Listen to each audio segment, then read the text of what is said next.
लोग सही कहते हैं कि अगर हम खुद के एक्सपीरियंस से सब कुछ समझेंगे तो शायद ये लाइफ कम पड़ जाए। इसलिए हमें दूसरों को देखकर भी समझना चाहिए, ताकि अगर आप कुछ गलत करो तो पता हो कि उसने ऐसा किया था तो ऐसा हुआ था और आप वैसा करने से बच जाओ। इसी तरह आज हम इंडिया के प्राइम मिनिस्टर नरेंद्र मोदी जी के बारे में, उनकी लाइफ के बारे में समझेंगे। चलिए शुरू करते हैं। नरेंद्र मोदी का जीवन संघर्ष और प्रेरणा से भरा हुआ है। उन्होंने जिस प्रकार अपने जीवन में मेहनत और परिश्रम किया और एक छोटे से गरीब परिवार से संबंध रखने वाले मोदी आज देश और दुनिया के शक्तिशाली नेताओं में से एक हैं। आज भारत के शक्तिशाली प्रधानमंत्री हैं। भारतीय राजनीति इतिहास में मोदी पहले ऐसे प्रधानमंत्री हैं जिन्होंने इतने अधिक लोकप्रियता हासिल की है। हालांकि उनसे पहले जवाहरलाल नेहरू, इंदिरा गांधी और अटल बिहारी वाजपेयी ने भी देश के विकास के लिए अपना अतुल्य योगदान दिया था। आज के वक्त में विश्व में मोदी एक ब्रांड है। ऐसे में इस महान विभूति के जीवन के बारे में जानना प्रत्येक भारतवासी के लिए आवश्यक है। चलिए शुरू करते हैं। इस वीडियो को ध्यान से सुनना, क्योंकि आज आप बहुत कुछ सीखने वाले हो। एंड अगर आप भी जीवन में कुछ करना चाहते हो तो जो कुछ आपको अच्छा लगे उसको अपने जीवन में जरूर उतारना। नरेंद्र मोदी जी का जन्म गुजरात राज्य के मेहसाना जिले के एक छोटे टाउन वडनगर 17 दिसंबर 1950 में हुआ। जहां उनका जन्म हुआ था वहां पहले महाराष्ट्र में था, लेकिन आज की तारीख में यह स्थान गुजरात में है। मोदी जी का बचपन काफी आर्थिक तंगी और परेशानियों से गुजरा। उनके पिता चाय बेचने का काम वडनगर रेलवे स्टेशन पर किया करते थे। इनकी माता लोगों के घर में बर्तन मांजने का काम करती थी। तभी जाकर इनके परिवार का भरण पोषण हो पाता था। इसके अलावा मोदी बचपन से ही अपने भाइयों के साथ रेलवे स्टेशन पर चाय बेचने का काम किया करते थे। इसलिए शुरुआती जीवन में मोदी ने जिस प्रकार का संघर्ष और परिश्रम किया है वह हमारे लिए प्रेरणा का स्रोत है। क्योंकि अगर कोई भी व्यक्ति अपने जीवन में संघर्ष और परिश्रम करता है तो यकीनन उसे जीवन में सफलता प्राप्त होती है। इसलिए हमें नरेंद्र मोदी जी के जीवन को काफी करीब से देखना चाहिए, ताकि हमें भी जीवन में कुछ करने की ऊर्जा और प्रेरणा उनके जीवन से मिल सके। नरेंद्र मोदी ने अपनी प्राथमिक शिक्षा अपने गांव के स्कूल से पूरी की। इसके बाद साल 1967 में उन्होंने वडनगर में अपनी उच्च माध्यमिक शिक्षा पूरी की थी। 8 साल की उम्र में राष्ट्रीय स्वयंसेवक संघ में सम्मिलित हो गए, जहां पर उन्हें देश से संबंधित कई चीजों के बारे में जानकारी दी और वहीं से उनके मन में देश के लिए कुछ करने का जज्बा और जुनून पैदा हुआ। इसके बाद उन्होंने दिल्ली विश्वविद्यालय में स्कूल ऑफ ओपन लर्निंग में राजनीतिक विज्ञान में स्नातक की डिग्री पूरी की। इसके बाद गुजरात विश्वविद्यालय से राजनीतिक विज्ञान में मास्टर की डिग्री पूरी की। नरेंद्र मोदी के राजनीतिक सफर के बारे में चर्चा करें तो उन्होंने अपने राजनीतिक सफर कई अहम पड़ाव के साथ शुरू किया था, जिसका विवरण हम आपको नीचे बिंदु में दे देंगे। आइए जानते हैं। साल 1987 में भारतीय जनता पार्टी में सम्मिलित हुए और उन्हें भारतीय जनता पार्टी ने गुजरात के महासचिव बनाया। महासचिव के रूप में उन्होंने गुजरात में भारतीय जनता पार्टी को मजबूत करने का काम किया। 1995 में उन्हें पार्टी ने गुजरात में चुनाव प्रचार करने का काम सौंपा। 1995 में उन्हें भाजपा की राष्ट्रीय इकाई सचिव नियुक्त किया गया। साल 1998 में गुजरात में हुए विधानसभा में बीजेपी को बहुमत मिला और उसमें सरकार बनाए। 1958 में लाल कृष्ण आडवाणी के द्वारा निकाली गई अयोध्या रथ यात्रा में उन्होंने सम्मिलित होकर उस अभियान को सफल करने की अपनी अहम भूमिका निभाई। नरेंद्र मोदी को विभिन्न राज्यों में पार्टी को मजबूत करने के लिए प्रभारी के रूप में नियुक्त किया गया। साल 1988 में वे महासचिव बन गए और 2001 तक इस पद पर बने रहे। 2001 में गुजरात के मुख्यमंत्री बना दिया गए। इसका प्रमुख कारण था कि उस समय के तत्कालीन मुख्यमंत्री केशुभाई पटेल का स्वास्थ्य खराब था और उनके खिलाफ राज्य में जनता के बीच एक आक्रोश की भावना भी थी। इसलिए पार्टी ने उन्हें हटाकर मोदी को राज्य का मुख्यमंत्री बना दिया। इसके बाद लगातार नरेंद्र मोदी 3 बार राज्य के मुख्यमंत्री बन गए। 24 फरवरी 2002 को उन्होंने राजकोट द्वितीय निर्वाचन क्षेत्र का उपचुनाव हुआ, जिसमें उन्होंने कांग्रेस के अश्विन मेहता को हराया था। उसके बाद उन्होंने मणिनगर से चुनाव लड़ा और कांग्रेस के ओझा यतिन भाई नरेंद्र कुमार को हराकर विधानसभा चुनाव जीता और गुजरात के दूसरे कार्यकाल के लिए मुख्यमंत्री का कार्यभार संभाला। तीसरा कार्यकाल 23 दिसंबर 2007 से 20 दिसंबर 2012 तक था। इस बार भी उन्होंने मणिनगर से जीत हासिल की और कांग्रेस के दिनसा पटेल को हराया। इसके बाद दोबारा उन्होंने मणिनगर से सभा का चुनाव लड़ा और जीत गए। इस चुनाव में उन्होंने भट्ट श्वेता संजीव को हराया। उन्होंने सीएम के रूप में शपथ ली, जो उनका चौथा कार्यकाल है, लेकिन बाद में उन्होंने 2014 में एक विधानसभा से इस्तीफा दे दिया। फिर नरेंद्र मोदी ने पहली बार 2014 का लोकसभा चुनाव लड़ा और प्रचंड बहुमत के साथ देश के प्रधानमंत्री बने। नरेंद्र मोदी पहले गैर कांग्रेसी राजनेता थे, जिन्होंने स्पष्ट बहुमत के साथ देश में सरकार बनाई।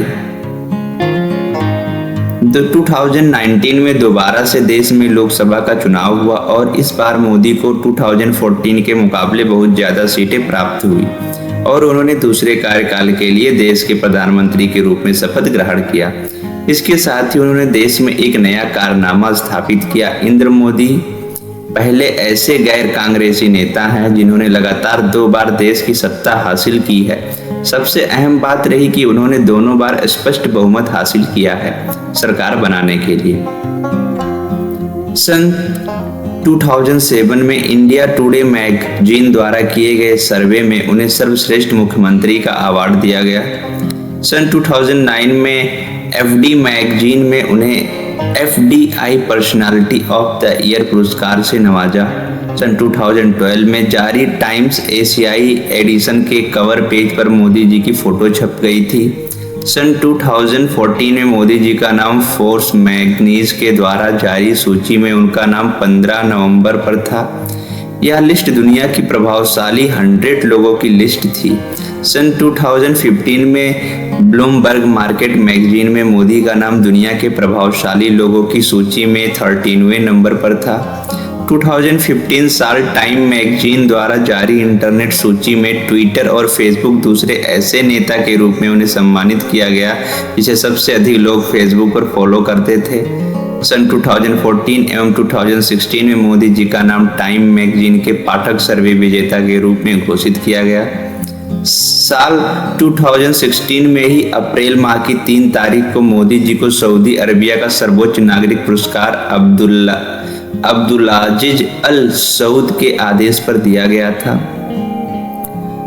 4 जून को अफगानिस्तान के सर्वोच्च नागरिक पुरस्कार गाजी आमिर अमानुल्लाह खान राजेश पर उन्हें दिया गया, जो अपने आप में एक अनोखा सम्मानित पुरस्कार माना जाता है।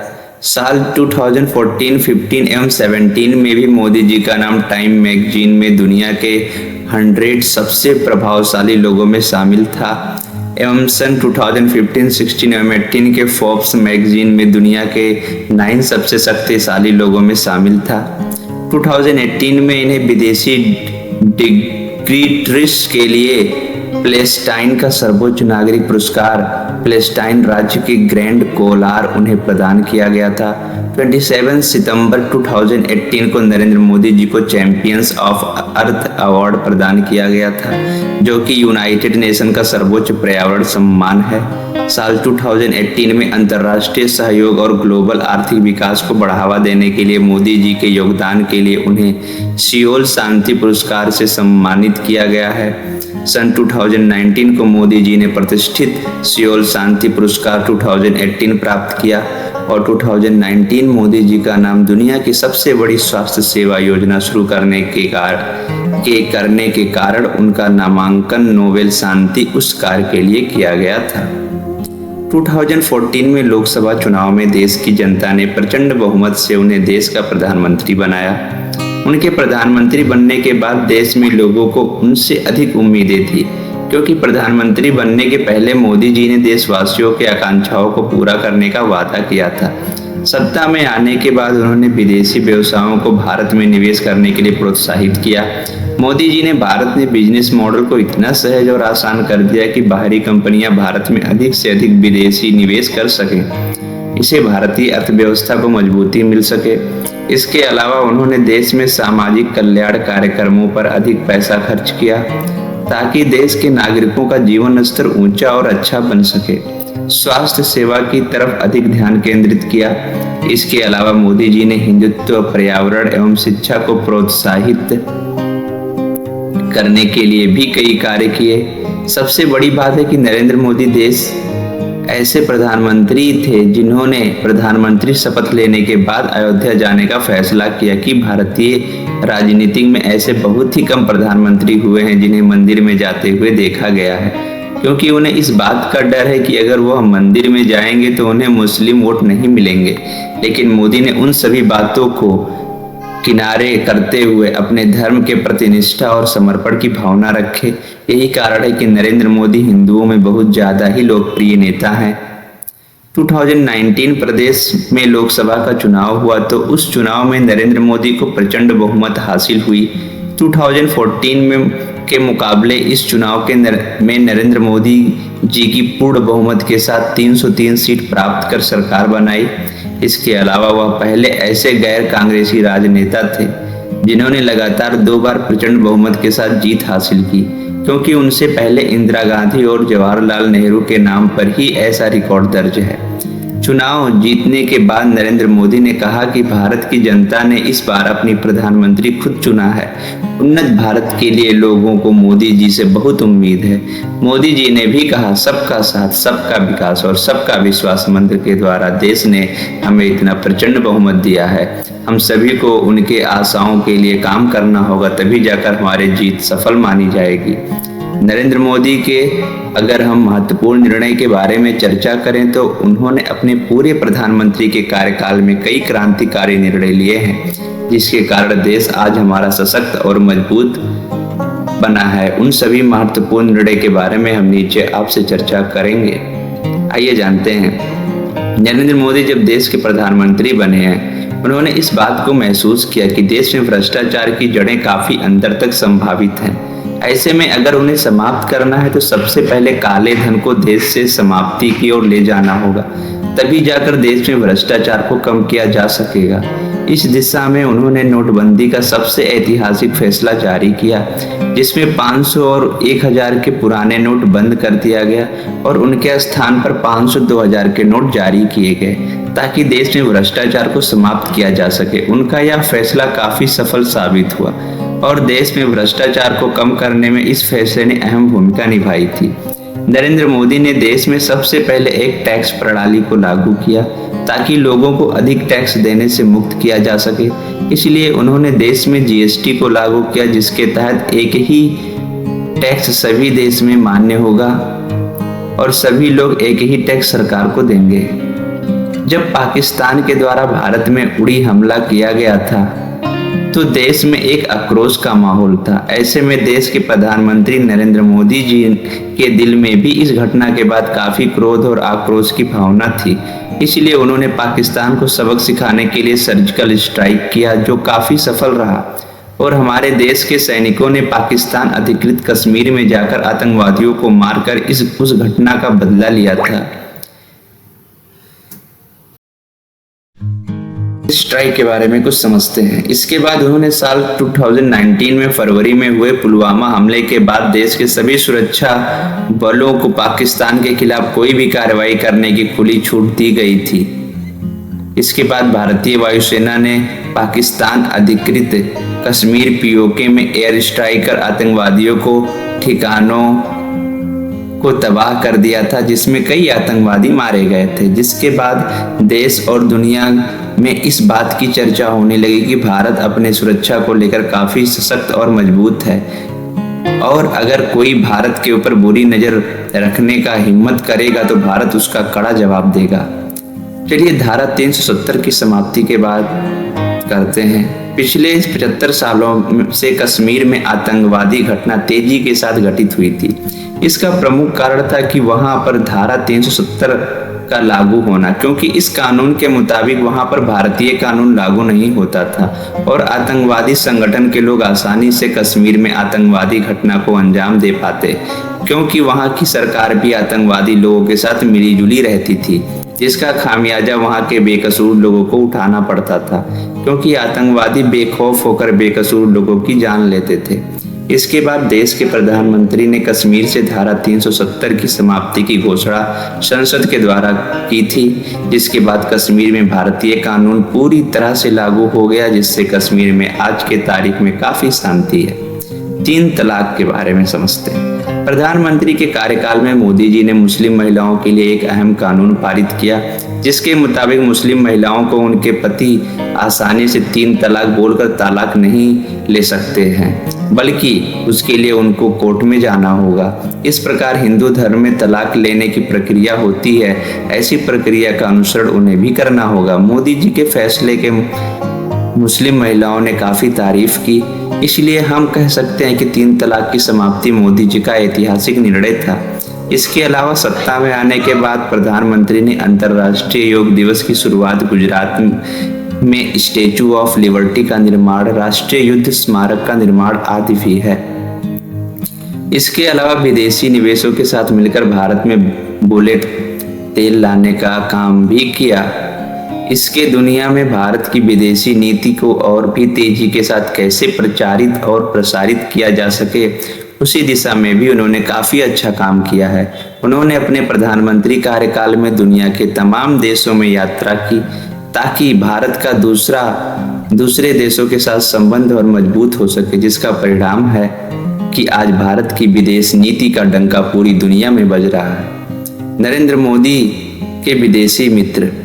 नरेंद्र मोदी के अगर हम विदेशी मित्रों के बारे में बात करें तो उनके विदेशी मित्रों में सबसे प्रमुख तौर पर रूस के राष्ट्रपति व्लादिमीर पुतिन, इजराइल के पूर्व प्रधानमंत्री बेंजामिन नेतन्याहू और अमेरिका के पूर्व राष्ट्रपति डोनाल्ड ट्रंप। इन सभी नेताओं के साथ मोदी की बॉन्डिंग काफी अच्छी थी और इन सभी के साथ उनकी निजी संबंध भी काफी मजबूत रहे हैं। प्रधानमंत्री बनने के बाद मोदी इन देशों में कई बार जा चुके हैं। प्रधानमंत्री नरेंद्र मोदी जब अमेरिका के दौरे पर गए थे तो उन्होंने वहां के रहने वाले भारतवासियों से अपील की थी कि अमेरिका में एक बार फिर से आप डोनाल्ड ट्रंप सरकार लेकर आए, ताकि अमेरिका का भी विकास उस तरीके से हो सके जिस प्रकार मोदी सरकार भारत का विकास कर रही है। इसके अलावा कई मोर्चे पर देखा गया है। रशिया के राष्ट्रपति व्लादिमीर पुतिन और नरेंद्र मोदी एक दूसरे का सार्वजनिक तौर पर समर्थन करते हुए दिखाई पड़े हैं, इसलिए इन दोनों नेताओं के बीच राजनीतिक संबंध काफी मजबूत और सशक्त हैं। सबसे अच्छा नजारा तब देखा गया था जब देश के प्रधानमंत्री नरेंद्र मोदी इजराइल के दौरे पर गए थे और वहां के प्रधानमंत्री बेंजामिन नेतन्याहू से गले मिलकर मुलाकात की, और वहां की योर माय फ्रेंड वह लम्हा देखने लायक था जिसकी तारीफ दुनिया के सभी अखबारों और मीडिया हाउस में की गई थी। इसलिए हम कह सकते हैं कि मोदी के इन सभी विदेशी मित्रों से संबंध आज भी अच्छे हैं। भले ही उनके 2 विदेशी मित्र डोनाल्ड ट्रंप और बेंजामिन नेतन्याहू देश के स्वच्छ पद पर नहीं हैं, लेकिन आज भी उनके साथ नरेंद्र मोदी के संबंध हैं।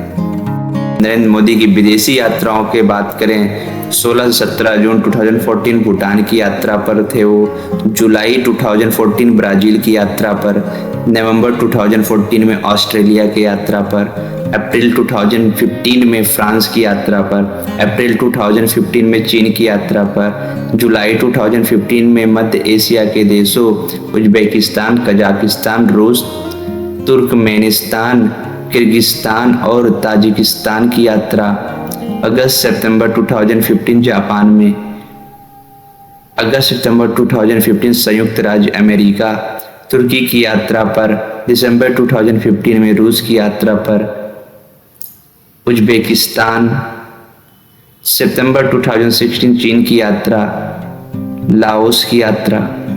नरेंद्र मोदी को मिले विदेशी उपहार, चलिए इनके बारे में कुछ चर्चा करते हैं। पीएम नरेंद्र मोदी को अपने पूरे राजनीतिक कैरियर में 1200 से अधिक विदेशी उपहार उन्हें गिफ्ट के तौर पर मिले हैं। जिनमें कई महंगी धार्मिक मूर्तियां और इसके अलावा चांदी का डिब्बा, एक सिरेमिक फूलदान, एक चीनी मिट्टी का कटोरा और भी दूसरे प्रकार के महंगे बेशकीमती उपहार उन्हें विदेशी देश के द्वारा उपहार के रूप में दिया गया है, जिसे उन्होंने अपने प्रधानमंत्री कार्यकाल में संभाल के रखा है और समय समय पर उनको वह नीलाम भी करते हैं, ताकि जो पैसा उनसे प्राप्त होता है उस पैसे को प्रधानमंत्री केयर फंड में दान करते हैं, ताकि उन पैसों के माध्यम से लोगों के हित के लिए काम किया जा सके। प्रधानमंत्री नरेंद्र मोदी भारत के ऐसे प्रधानमंत्री हैं जिन्होंने जितने भी गिफ्ट विदेशों से प्राप्त किए हैं उनको उन्होंने नीलाम किया है और पैसे को अपने पास में रखकर करदान कर दिया है। चलिए हम जानते हैं कि नरेंद्र मोदी द्वारा लिखी गई पुस्तकें ज्योतिपुंज, एवोर्ड ऑफ लव, प्रेम तीर्थ, केलवे ते केलावड़ी, साक्षी भाव, सामाजिक समरसता। नरेंद्र मोदी की जीवन पर बनी कुछ फिल्में भी हैं। नरेंद्र मोदी के जीवन पर 2014 में नरेंद्र मोदी नाम की एक फिल्म आई थी, जिस फिल्म में नए मोदी का किरदार विवेक ओबराय ने निभाया था और यह फिल्म बॉक्स ऑफिस पर सुपरहिट साबित हुई थी।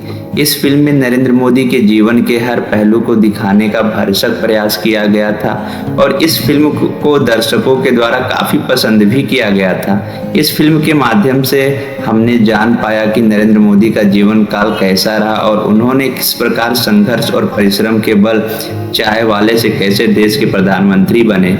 उनकी पूरी कहानी इस फिल्म के माध्यम से ही हमें प्राप्त होती है।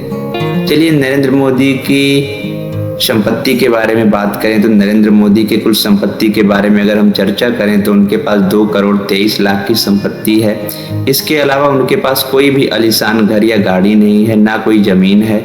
जब मोदी गुजरात के मुख्यमंत्री बने तब उन्होंने अपने रहने के लिए एक जमीन खरीदा था, लेकिन जब वह देश के प्रधानमंत्री बन गए उन्होंने उस जमीन को दान कर दिया। इसलिए हम कह सकते हैं कि इतने बड़े शक्तिशाली नेता के पास संपत्ति बहुत ही कम है। यही उनकी सबसे बड़ी विशेषता है। चलिए हम कुछ पुरस्कार के बारे में बात कर लेते हैं जो नरेंद्र मोदी जी ने पाया। ऑर्डर ऑफ अब्दुल अजीज अल सऊद 2016 में पाया था। स्टेट ऑर्डर ऑफ गाजी आमिर अमानुल्लाह खान 4 जून 2016 में। ग्रैंड कॉलर पुरस्कार 10 फरवरी 2018। Order of Zayed 24 August 2019। Saint Andrew पुरस्कार 12 अप्रैल 2019। निशान इजुद्दीन 8 जून 2019। चैंपियंस ऑफ द अर्थ 24 अक्टूबर 2018। सियोल शांति पुरस्कार 22 फरवरी 2019। फिलिप कोटलर प्रेजिडेंशियल 14 जनवरी 2019। The king Hamad order of the renaissance 25 अगस्त 2019। नरेंद्र मोदी जी द्वारा शुरू की गई महत्वपूर्ण योजनाएं। सन 2014 से लेकर अब तक के कार्यकाल में मोदी जी ने महत्वपूर्ण योजनाओं का संचालन किया, जिसका विवरण हम आपको नीचे दे रहे हैं, जो इस प्रकार है। स्वच्छ भारत अभियान। यह अभियान भारत का बड़े स्तर पर शुरू किया गया है, जिसके अंतर्गत ग्रामीण क्षेत्रों में शौचालय का निर्माण तेजी के साथ किया गया है, ताकि ग्रामीण क्षेत्र में रहने वाले लोगों को खुले में शौच ना करें और भारत के गांवों को खुले शौच से मुक्त करना था। प्रधानमंत्री जन धन योजना। यह योजना देश के किसानों के बैंकों में खाते खुलवाने के लिए शुरू की गई थी, जिसके तहत उनके अकाउंट को लाए गए ताकि किसान संबंधित जो भी योजना सरकार संचालित करेगी उसके पैसे इस अकाउंट में आसानी से ट्रांसफर किए जा सके। प्रधानमंत्री उज्ज्वल योजना। इस योजना के तहत गरीब परिवार की महिलाओं को फ्री में गैस सिलेंडर दिया जाए ताकि उन्हें खाना बनाने में आसानी हो, क्योंकि ग्रामीण क्षेत्रों में लकड़ी और दूसरे प्रकार की चीजों से खाना बनाया जाता है, जिससे निकलने वाली धुआं उनकी आंखों के लिए हानिकारक थी। इसलिए सरकार ने प्रधानमंत्री उज्ज्वल योजना का संचालन किया।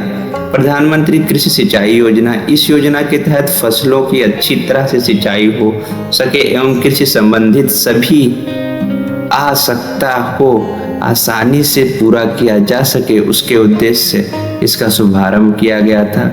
प्रधानमंत्री फसल बीमा योजना। इस योजना में फसल के लिए किसानों को बीमा प्रदान किया गया ताकि यदि कि फसल प्रकृति आपदा से बर्बाद हो जाए तो उन्हें फसल का मुआवजा आसानी से मिल सके, इसलिए सरकार ने प्रधानमंत्री फसल बीमा योजना शुभारंभ किया। प्रधानमंत्री कौशल विकास योजना। प्रधानमंत्री कौशल विकास योजना के अंतर्गत युवाओं के कौशल के विकास के लिए उन्हें प्रशिक्षण देने की सुविधा दी गई।